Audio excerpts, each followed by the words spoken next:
Welcome back, deep divers. Today we're going to be tackling a problem that a lot of you might be familiar with. You know, that dog whose bark is just driving everybody up the wall. Ah, Okay. a furry friend turned into a furry foe. Exactly. We actually got a call from a listener named Elisa. She's concerned about her mom, Leslie, and Leslie's dog, Buddy.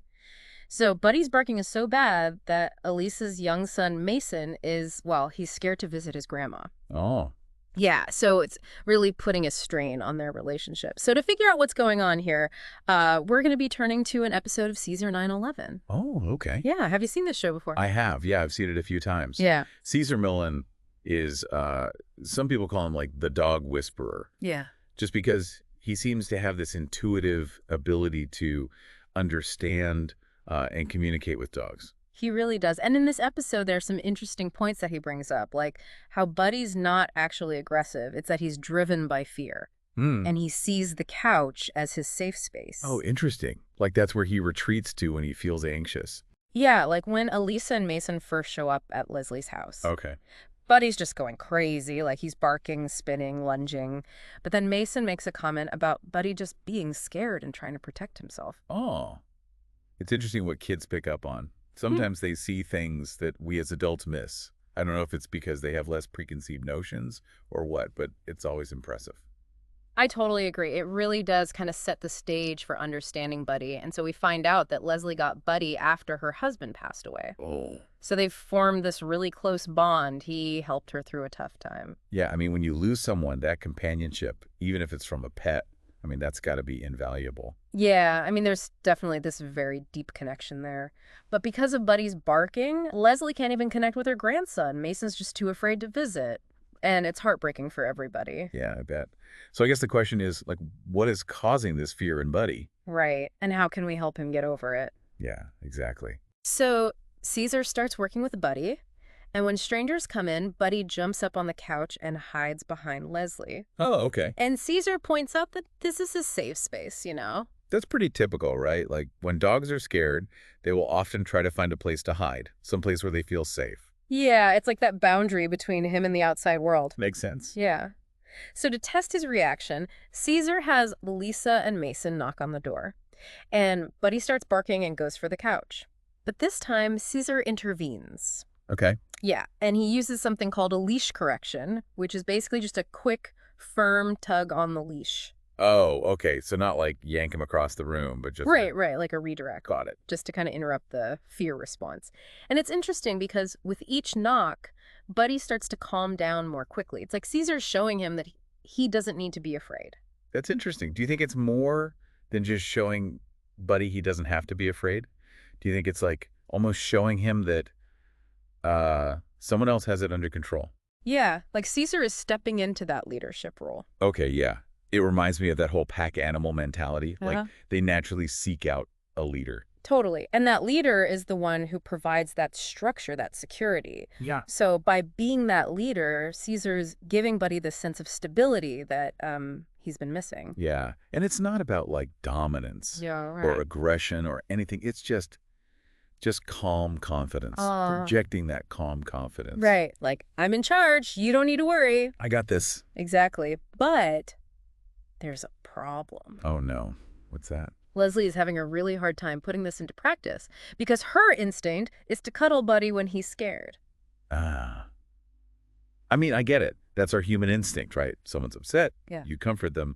But with dogs, it's different. We got to treat dogs like dogs. So we can't just shower them with hugs and kisses when they're anxious. Right, exactly. I mean, affection is important, Mm. but if we're comforting them when they're showing fear, it can actually make it worse. Real. Yeah. It reinforces that their fear is justified. Mm. It sends the wrong message, like, oh, you're right to be scared. Wow, I never thought about it that way. It's a common mistake, though. Yeah. We project our human emotions onto our dogs, but they just don't process things the same way. Right. So they need that clear, consistent communication. It can't be based on our emotional cues. Exactly. Well, this has definitely been eye-opening already, and I'm sure our listeners are eager to learn more about how we can better communicate with our canine companions. Yeah, there's so much more to unpack here. So we'll be right back after a short break to continue this fascinating deep dive into the world of dog behavior. It's amazing what we can learn from dogs, even about ourselves, you know. Yeah, for sure. We left off talking about Leslie struggling with that calm, assertive leadership. Mm-hmm. It's so hard for her not to comfort Buddy, but Caesar's showing her that's making his fear even worse. Mm. So it's a tough lesson, but it's like crucial, right, for any dog owner. Oh, absolutely. It's like a complete mindset shift for a lot of people. You know, we're so programmed to respond to distress with comfort. But dogs, they just don't work that way. Yeah, they need those clear signals, not coddling. Exactly. They need to know what's expected. So we see Caesar coaching Leslie through this. They try that door-knocking exercise again, and Caesar keeps reminding her, use the leash corrections, project that calm confidence. But it is fascinating to see how hard this is for her. Yeah. I mean, I can only imagine. Even when she manages to correct Buddy's barking, she's still looking at him with, worry in her eyes. It's those subtle cues. Yeah. Even if we're saying it's okay, our body language, our energy might be saying something totally different. Totally. And Caesar picks up on it right away. He points out that Leslie's worried look is actually amping up Buddy's anxiety. Oh, wow. It's like he's feeding off of her energy, becoming more agitated because she is. Exactly. So Caesar's like, Leslie, you gotta relax. You gotta trust the technique. But most importantly, see Buddy as a dog, not like this human replacement for, the companionship she lost. Right, right. It goes back to that, treating dogs like dogs thing. Totally. Not little humans. Yeah. And Caesar's really emphasizing that dogs thrive on structure and clear communication, not like emotional mirroring. It's about understanding what they need, Right. what a dog needs. Providing that framework so they feel secure, so they know what to expect. It's like when you put it that way, by being that leader, Leslie can actually free Buddy from all that anxiety and fear. Right. And he can finally just be a dog. Exactly. It's about creating that sense of stability for the dog and predictability. Like he knows his human has his back. Yeah, exactly. Like, think of it like being the captain of a ship. You're providing direction, making decisions, making sure everybody feels safe. Oh, I love that analogy. That really paints a clear picture. But let's be real, it's not always easy, right?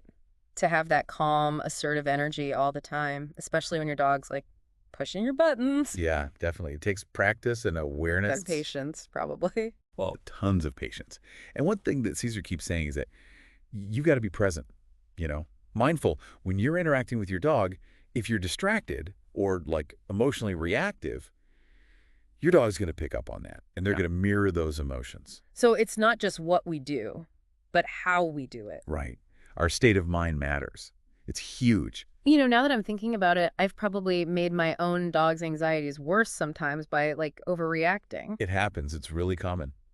But the good news is that once you understand these principles, you can start shifting your own behavior and creating more balanced relationship with your dog. It's like we both learn and grow together. Absolutely. It's a two-way street. And what I find so fascinating is that these principles of, that calm, assertive leadership, they can actually be helpful in all sorts of areas in life, not just with dogs. Yeah, totally. It's like parenting, relationships, even leadership in the workplace. Exactly. Being that source of stability and direction. Setting boundaries. Communicating clearly. These are valuable skills no matter what you're doing. It's crazy. We started out talking about a barking dog, and now we're uncovering these life lessons. It's amazing how these things connect, isn't it?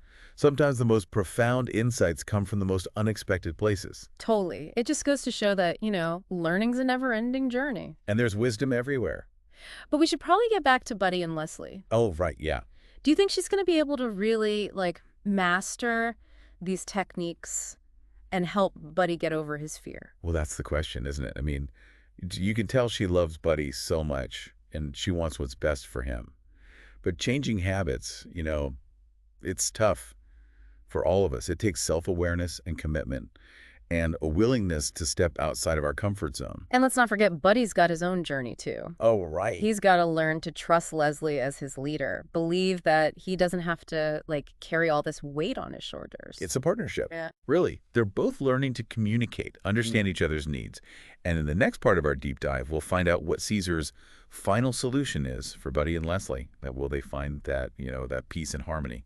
Stay tuned. We've been talking about Buddy and Leslie, and it's really incredible how this deep dive into dog behavior has uncovered so much about, communication, leadership, and even just human psychology. Yeah, So as we wrap up our exploration here, I'm really curious to see what happens with Buddy and Leslie. me too. It's a pretty interesting story. It is. So Caesar has some pretty interesting solutions. One of the things that he suggests is something called an e-collar. Okay. It's like a remote control collar, Mm, and it gives a little static stimulation. okay.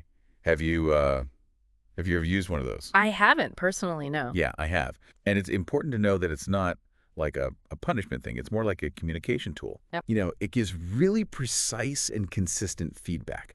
So imagine like you're trying to teach someone a new skill, but they don't speak your language. Okay. The e-collar is like that bridge. It's delivering a clear signal. Right. So instead of yelling at Buddy or like physically correcting him, which can be confusing, Right. this is just that consistent signal. Exactly. And the key is to pair it with positive reinforcement. Right. So, when Buddy stops barking or does what you wanted to do, then he gets praise or a treat or just even that calm connection with Leslie. Right. So we're basically teaching him a new language. Exactly. And it's a language of clear signals and positive reinforcement. And it's amazing how quickly dogs can pick it up, honestly. Yeah, they're really smart. Oh, yeah. They're super adaptable. Mm-hmm. They really want to please their pack leaders. It's really cool to see how Caesar uses the e-collar in combination with other techniques, like redirecting Buddy's attention to a toy or giving him a task to perform. So it's like he's giving Buddy this outlet for his energy. Yeah, that's important because a lot of times, those unwanted behaviors, they come from boredom Yeah. or like lack of mental stimulation. Yeah. So if you give them a job to do, whether it's fetching a ball or practicing a command, you're engaging their mind. Right. And channeling all that energy into something positive. It makes me think about how, in our own lives, how often we get caught up in all those negative thoughts. Yeah. Maybe we need our own version of like a fetch command. Totally. Maybe it's learning a new skill or taking up a hobby or just getting out in nature. Right. Finding something that really sparks our curiosity. Yeah, exactly. It gives us a sense of purpose. So we're learning from dogs. But let's get back to Leslie. Do you think she's like okay with using the e-collar? Because it does seem like kind of a controversial tool. Yeah, I mean, I get it. There are concerns. But honestly, any training tool, whether it's a leash or a clicker, can be misused. Right. So it really comes down to education and using it responsibly. Right. So it's about using these tools with empathy. Yes. Not as like a quick fix or a punishment. Right. It's important to remember every dog is different, just like every human. So what works for one dog might not work for another. There's no one size fits all. It's about figuring out what works for your dog, their personality, their learning style. This has been a really amazing journey. We've gone from a story about a barking dog to talking about communication and leadership and just the incredible bond between people and animals. And we've learned so much along the way. Yeah. So, dear listeners, as we finish up this deep dive, I want to leave you with this question. What can you learn from Buddy and Leslie? How can you apply those principles of, calm, assertive leadership, not just with your pets, but in all parts of your life? So keep exploring, keep learning, and keep diving deep into the world around you. Until next time, stay curious.